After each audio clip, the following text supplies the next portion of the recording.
Mi invitado ve tan claro en el mundo invisible y ha impartido este don a miles. Los hace... ¿Estás listo? Los hace indestructibles. Enseguida. Sid Roth ha pasado más de 35 años investigando el mundo extraño de lo sobrenatural. Acompañen a Sid en esta edición de Es Sobrenatural. Hola, estoy aquí con Blake Pili. Blake hoy es el director de la Escuela de Ministerio en Bethel, Atlanta, y ha equipado a miles de jóvenes a moverse en el mismo poder que él se mueve. Blake, debo decirte, tú absolutamente me provocas celos. ¿A los 2 años de edad ya veías el mundo de lo invisible? Por favor, ¿cómo lo manejabas?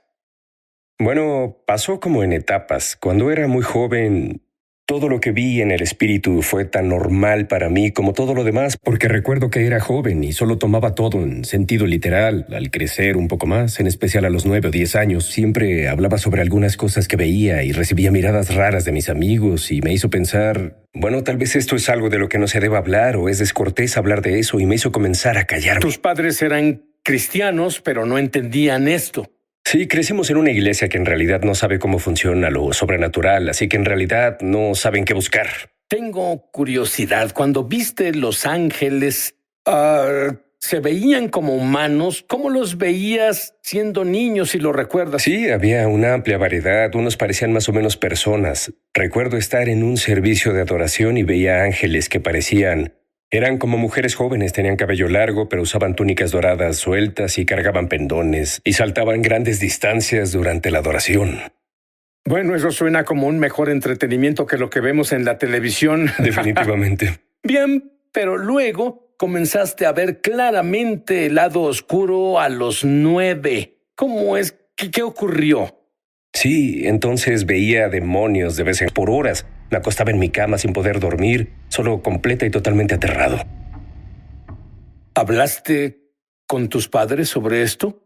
Tenía edad suficiente para saber que lo que experimentaba no era del todo normal, así que le dije a mis padres que tenía miedo. Ellos me dieron excelentes consejos, me dieron oraciones que decir, me dejaron tener un reproductor de CDs para poner música de adoración, pero por unos 3 años nada de lo que hice ayudó.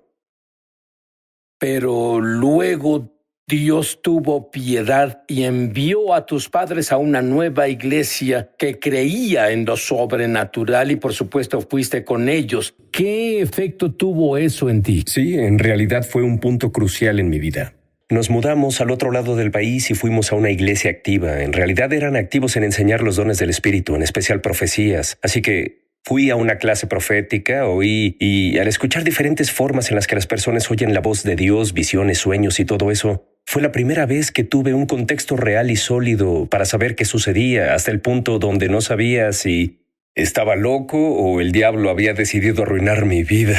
Ahora, ¿qué hay sobre ese temor? ¿Cómo hiciste? Al final te deshiciste de ese miedo sobrenatural. Sí, fue algo asombroso. En cuanto aprendí sobre lo profético, me dio suficiente contexto para sentirme cómodo para ir con mis padres y decirles todo lo que sucedía. Hablamos con los líderes de la iglesia y, aunque ninguno de ellos tenía exactamente el mismo don, al menos sabían de personas que tenían ese mismo don. Y fue una revelación de que no era el enemigo atacándome, no era yo perdiendo mi cabeza, pero era un don al que aún no había aprendido a manejar. Reorientó mi experiencia de ser algo que me pasaba a mí a estar enraizado a algo en lo que debía crecer. Y lo que pasó después de eso fue asombroso. Aún veía las cosas demoníacas después de tener esa conversación con los líderes esa primera noche, pero todo el temor se fue. Y después de una semana, lo demoníaco ya no intentó molestarme. ¿Y tienes pasión por ayudar a personas temerosas? Absolutamente, absolutamente. Bueno, yo creo que Dios no nos dio un espíritu de temor. Una de las razones por la que escribí este libro es que quiero que la gente reconozca que no es solo alejar al miedo, sino vivir mentalmente una vida que expulse el ataque del enemigo. Pienso que en esa temprana parte de mi vida, aunque era un cristiano, en realidad no tenía un entendimiento real de dónde estaba enraizada mi identidad en Cristo. Y por esa revelación me hizo sentir que me preparó para repeler naturalmente esos ataques. Así que literalmente aprendiste a cambiar tu entorno al entender el instructivo del fabricante, la Biblia, y enseñas a otros cómo hacer esto. Literalmente crees que hasta que sea el momento de Dios para que vayas al cielo, eres indestructible. Absolutamente creo eso. Creo que Dios ungió a sus hijos para ser completamente inmunes a los ataques del enemigo. No significa que no seremos desafiados o que no haya pruebas, pero creo que debemos vivir un estilo de vida en su presencia de tal forma en que sepamos exactamente cómo navegar en esas pruebas y ser exitoso en cualquier desafío. Bueno, debo decirte, tu libro es un libro de Dios. Y lo es porque también te hará indestructible. Tienes una revelación asombrosa entre la luz y la oscuridad. Me agrada. Absolutamente. Bueno, es asombroso. Está en la Biblia, ¿sabías? Muy frecuente en las Escrituras. La dicótoma entre la luz y la oscuridad se usa para describir el reino del enemigo y el reino de Dios. Y amo esa metáfora porque cuando piensas sobre eso, bueno, la luz no debe pelear para desplazar a la oscuridad. Eso solo aparece. Sí, solo se presenta. Si entro a mi oficina y enciendo las luces, no se aleja lentamente de la luz, no se elimina lentamente. Al momento de que la luz esté presente, la oscuridad se va. Y eso es... La verdad es que no es si los planes de Dios pesan más que los planes del enemigo. Es si vemos la vida con la luz encendida o la luz apagada. Ahora tú hablas de la Biblia, pero también hablas porque ves muy claro en el mundo invisible y el enemigo, por decir, tiene trucos. Por ejemplo, vergüenza. Dinos sobre Doug. Sí, tenía un amigo cuando era más joven y... Para cortar la historia, él tenía un gran problema con el abuso de sustancias y cuando creció un poco más se las arregló para dejar la mayoría de esos asuntos, pero aún tenía problemas con el alcohol. Y bueno, le iba bien por unos meses y luego solo estaba en una borrachera terrible a la cual en realidad se entregaba. Los eventos más recientes lo llevaron a pasar tiempo en la cárcel y perder su licencia. Y después de eso vi a Doug en la iglesia, me acerqué y le dije, hola, ¿cómo estás? Y bueno, él estaba diciendo toda esa clase de afirmaciones autocríticas y noté totalmente, y es algo que puede crecer. Y bueno, vi todo eso caer en él y al final le dije, por favor, deja de decir esas cosas sobre ti. Y unos días después lo vi de nuevo y ese mismo demonio picaba todas esas distintas cicatrices que él tenía y pequeñas heridas y penas de la vida. Y las arrancaba con una mano y con la otra mano sacudía una botella café frente a su cara. La siguiente vez que vi a Doug se presentó en la iglesia borracho. Al segundo de hacer contacto visual, pudo ver que yo sabía que volvió a beber y ese mismo demonio vino y vació la vergüenza sobre él de nuevo. Y mucha ira justa en mí. Y espero que en otras personas también. Y descubrí que ese mismo demonio que intentaba tentarlo a violar sus valores es el mismo que lo condenaba y lo avergonzaba por violar esos valores tratando de perpetuar el ciclo. La vergüenza es muy grande. Hay muchas personas viéndonos que hicieron cosas y de vez en cuando se vienen a la memoria y sientes tanta vergüenza. ¿Qué consejo tienes para ellos? ¿Cómo pueden deshacerse de la vergüenza? Sí, cuando en verdad te arrepientes, cuando cambias tu mente y cambias la forma en la que has vivido la vida, eres invitado a entrar a tu identidad en Cristo. Y cuando recibes tu identidad de Él, la vergüenza no puede quedarse, no puede pegarse a ti, solo se desvanece. Aún tienes una convicción, aún tienes al Espíritu Santo ayudando a dirigir tu camino y guiarte. Pero no es como la vergüenza. La vergüenza intenta decirte quién eres, intenta que te identifiques con algo negativo. La convicción hace que quieras arrepentirte de nuevo y regresar a Jesús y dejarlo transformar tu vida. Y bueno, verás, es que cuando recuperas la razón, creo que ese abusador quiere encontrar a alguien más a quien morder. Solo te dejan. Tengo razón. Ciertamente. Muy bien. ¿Qué hay de la señora en la línea de sanidad que aprendió a escuchar a Dios? Así, esto fue grandioso. Teníamos líneas de oración al final de los servicios diarios en Bethel, Atlanta, y tuve a una mujer que se acercó y dije, ¿por qué oraré por usted? Estaba en una mala situación, tenía problemas con su trabajo, problemas con su esposo, problemas con sus hijos, había una desconexión en toda su vida. Y comencé a orar por ella y vi a 3 ángeles parados detrás de ella cargando grandes bolsas de lona. Y vi que estaba impresa en las bolsas la frase «sin entregar». Y un ángel buscó dentro y sacó una carta, y esta también tiene un sello que decía «sin entregar» encima. Dije, creo que el Señor en realidad quiere hablarle. Creo que Él lo que quiere, tiene cosas que compartirle. ¿Ha intentado hacer esto antes? Y no lo hizo, así que dijimos una sencilla oración. Voy a orar por usted y primero preguntaremos al Señor qué tiene que decir de su trabajo. Yo veía a este ángel, abrió la carta, tenía escritura dorada. Él inclinó la carta como si fuera un vaso de agua y las letras cayeron en un polvo dorado y aterrizaron en la cabeza de la mujer. Y dije, ¿siente algo? Ella dijo, bueno, de pronto sentí una sensación de paz. De nuevo no contestó la pregunta, pero le brindó un sentimiento de paz. Dije, bien, veamos qué tiene que decir el Señor sobre su esposo. Otra carta se abrió y esta solo la puso sobre su cabeza. Ella vio una imagen de ella y su esposo y cómo era todo, y todo era bueno, un día normal, estaban conectados, hablaban. Y ella dijo, acabo de ver un recuerdo o pensamiento que vino a mi mente y dije, creo que el Señor le muestra lo que Él hará. Unas semanas después, ella tuvo un avance total en su trabajo, tuvo una sanidad y restauración con su esposo, y unos meses después de eso comenzaba a reconciliarse y a conectarse con sus hijos, porque ella se adentró y aprendió a oír la voz de Dios por sí misma. Sí, Blake, y eso es lo que Dios quiere para todos. No es que corras a Blake diciendo, ¿qué dice Dios de mí? Y Blake vio la gloria de Dios del fin de los tiempos manifestarse en la tierra. No puedo esperar para saber qué vio. Es tremendo. ¿Ves algo suceder en este set justo ahora? Con gusto compartiré esto. Bueno, por supuesto están las cosas normales como cada miembro del equipo, tú mismo. Por supuesto hay un ángel personal que lo sigue a todos lados. Solo las cosas normales.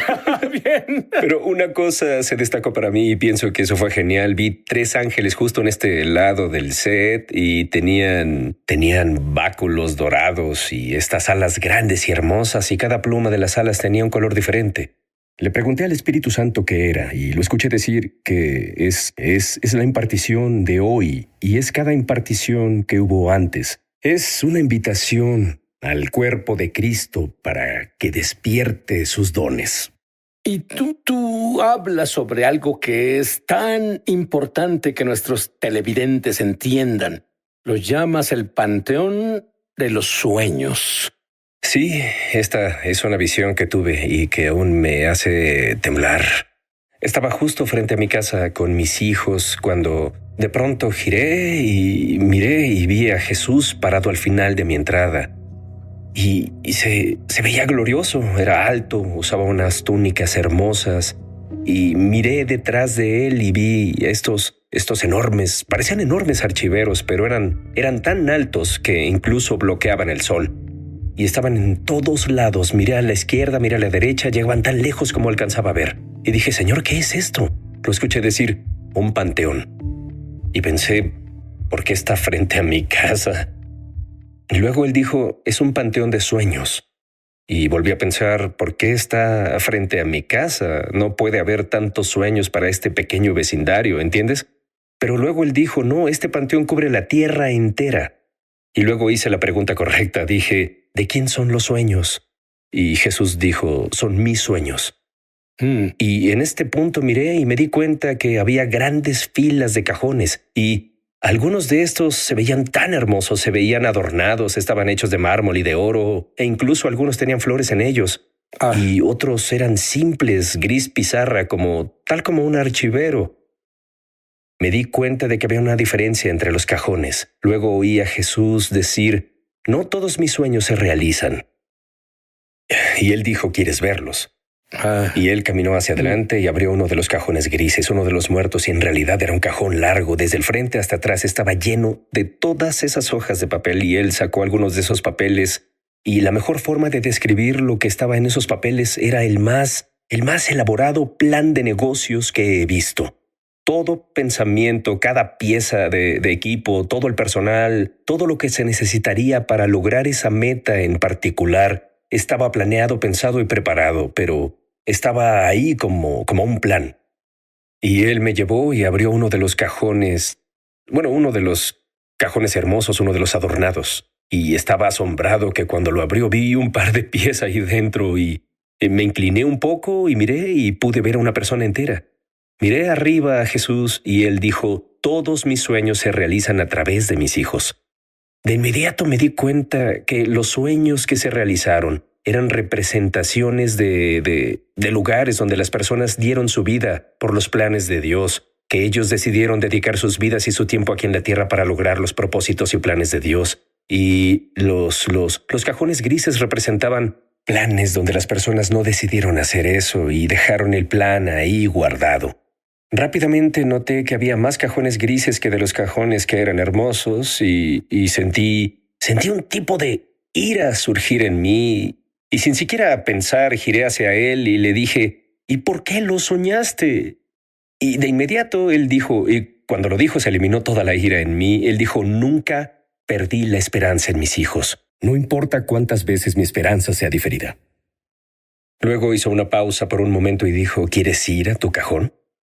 Él avanzó a una sección donde los cajones estaban abiertos y estaban vacíos, y abrió un cajón enfrente de mí y sabía que era mío. Y miré adentro y parecía un ataúd, era acolchado y era suave.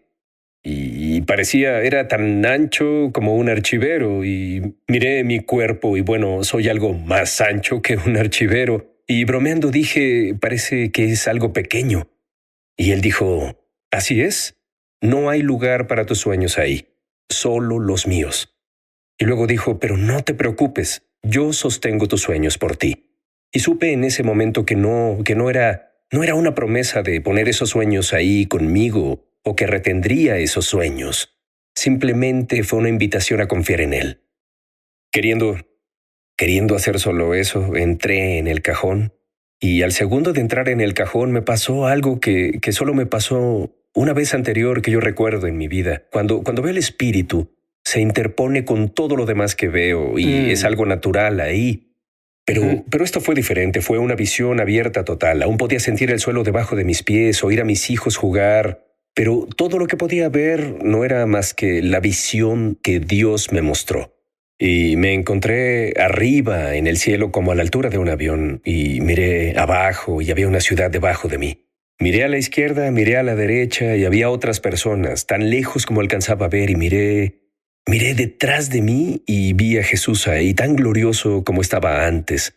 Y con Jesús ahí había una luz que brillaba detrás de él, esta hermosa y pura luz blanca, y brilló en rayos rectos, y cuando estos rayos salían, golpearon a cada persona, y al golpear a cada persona, tal como la luz pasando por un prisma, la luz se dividía en múltiples colores, pero luego continuó dividiéndose en patrones, en formas, en movimientos diferentes, algunos de ellos muy orgánicos y muy naturales y hermosos, otros muy geométricos y muy arquitectónicos, igual de hermosos a su manera.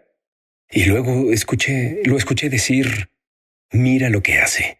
Y al mirar al frente, mi visión comenzó a mirar más y más lejos y vi cómo la luz golpeó todos esos lugares diferentes en la tierra, desde el más grande al más pequeño, y vi su presencia en una escuela y vi cómo se ve su gloria manifestada en una escuela. La vi golpear la sala de conferencias de una compañía de Fortune 500 y vi cómo se ve su gloria manifestada ahí. No solo personas siendo golpeadas en el espíritu o sobrecogidas por su presencia, pero impartiendo la gloria y la expresión única que fue diseñada para ese lugar.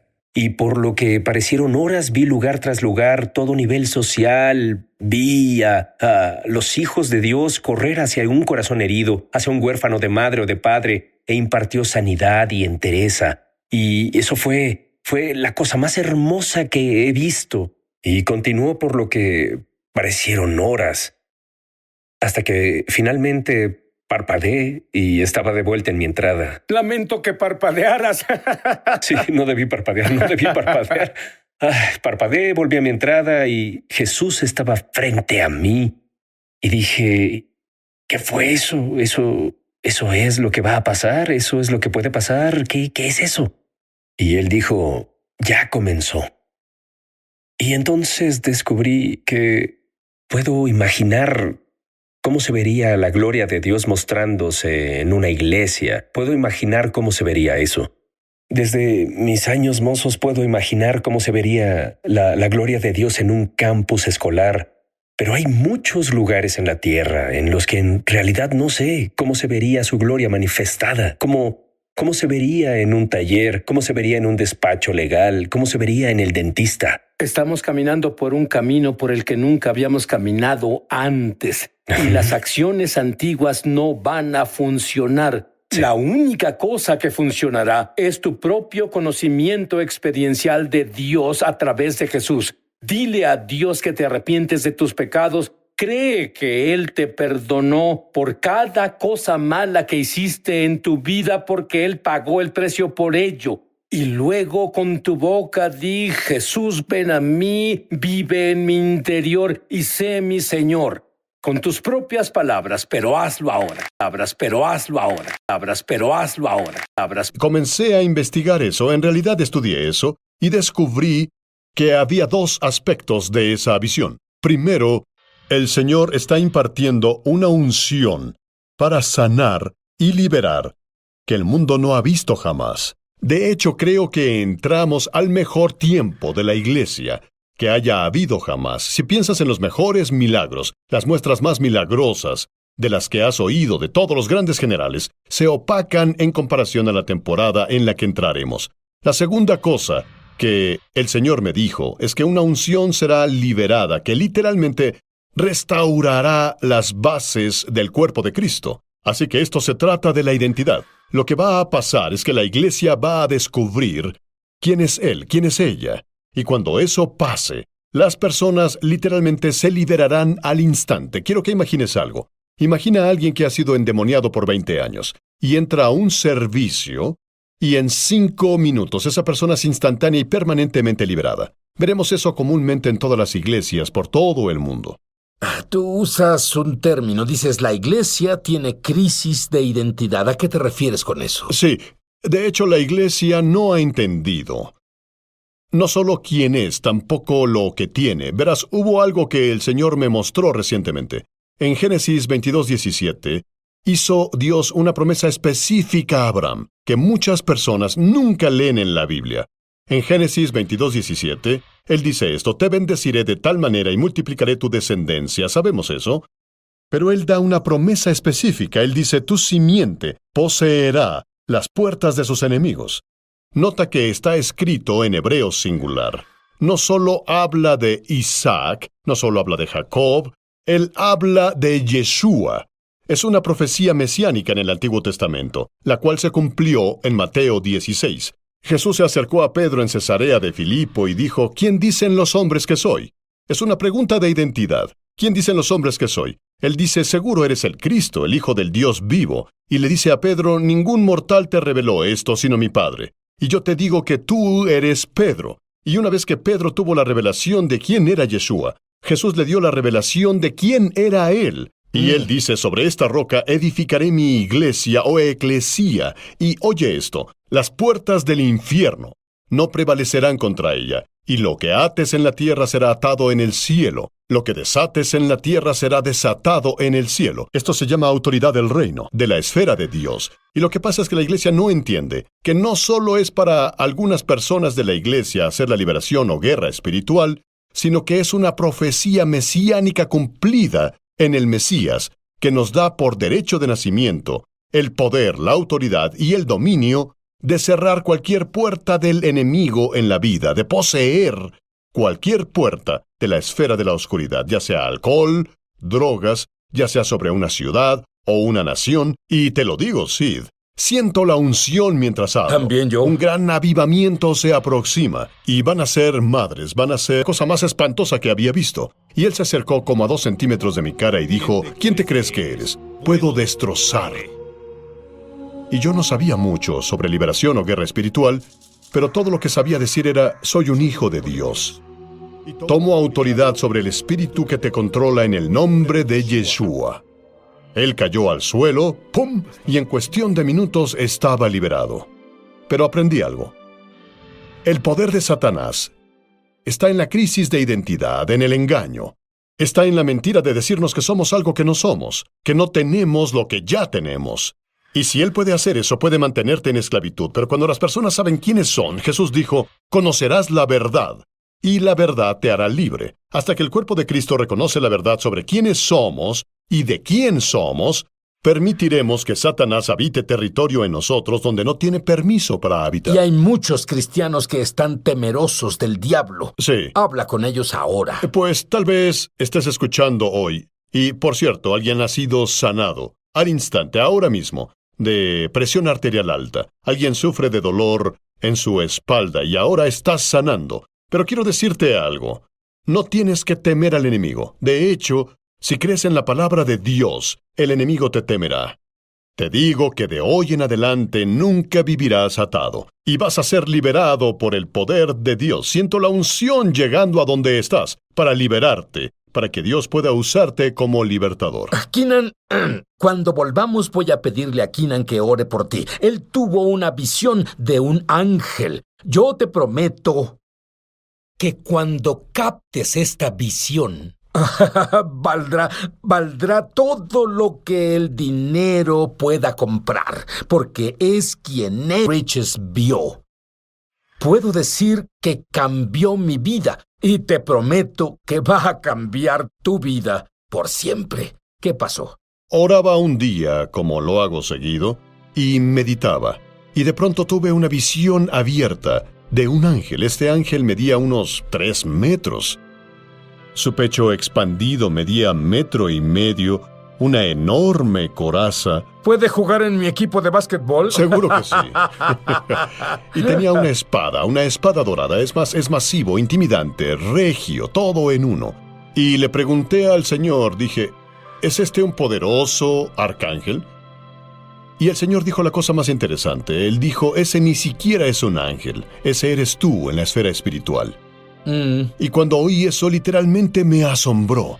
Y la escritura que llegó a mi espíritu fue que somos reyes y sacerdotes de Dios. En el libro del Apocalipsis, Él nos hizo a través de su sangre, Yeshua, reyes y sacerdotes. Lo diré así, tenemos dominio. Somos poderosos en la esfera espiritual, no somos indigentes, no tenemos que temer al diablo.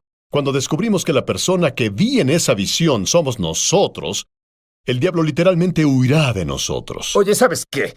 Esa es la peor pesadilla del diablo. Que te des cuenta y tengas noción de quién eres tú. Tú compartiste tu historia sobre el famoso obrador de milagros Smith Wigglesworth. Sí, él es uno de mis favoritos, muy agresivo. ¿Sí? Un ministerio de sanidad conocido por golpear a las personas a veces. Y una noche, según cuenta la historia, está en su casa en Inglaterra y oye un retumbar abajo y siente que hay algo abajo. Y él baja las escaleras y Satanás está parado en su sala, manifestado físicamente. Y Smith Wigglesworth da un vistazo a Satanás y dice, solo eres tú. Y volvió a dormir. Amo esa historia, porque lo que hace es enseñarnos que no debemos temer al diablo. Eso es lo que Satanás ha propagado porque no tienes autoridad sobre lo que temes. No puedes tener autoridad sobre lo que temes. Y una vez que desmitificamos al enemigo y descubrimos que está bajo nuestros pies donde pertenece, entonces y solo entonces en realidad tomaremos dominio sobre él. Verás, Sid, hay algo que llamo la esfera siempre en expansión. En otras palabras, Jesús nos dijo que el reino de Dios está dentro de nosotros, pero el reino se está expandiendo, está oscilando dentro de uno. Y al rendirnos al Rey de Reyes, y rendirnos a su forma de hacer las cosas, que son su palabra, el reino comienza a expandirse dentro de uno desde el espíritu, expandiéndose afuera, hacia el alma, y al hacer eso todo en nuestra alma, que no pertenezca, será expulsado por el poder del reino. Verás, Jesús ejemplificó esto. A donde él iba, él predicaba el reino de Dios. ¿Qué hacía? Estaba liberando la cultura del cielo. Y cuando él liberaba la cultura del cielo, liberaba el poder del cielo. Y donde el poder del cielo es liberado, los demonios huyen. Y es lo mismo en nosotros. Dios quiere que el reino se expanda dentro de todos, hacia afuera, para avanzar hasta los últimos días. Hay tal presencia de Dios que hoy invadió el estudio. Dolores de cabeza se van en nombre de Jesús. Keenan, cualquier cosa que ores pasará. Ora ahora. En el nombre de Yeshua, en el nombre sobre todo nombre.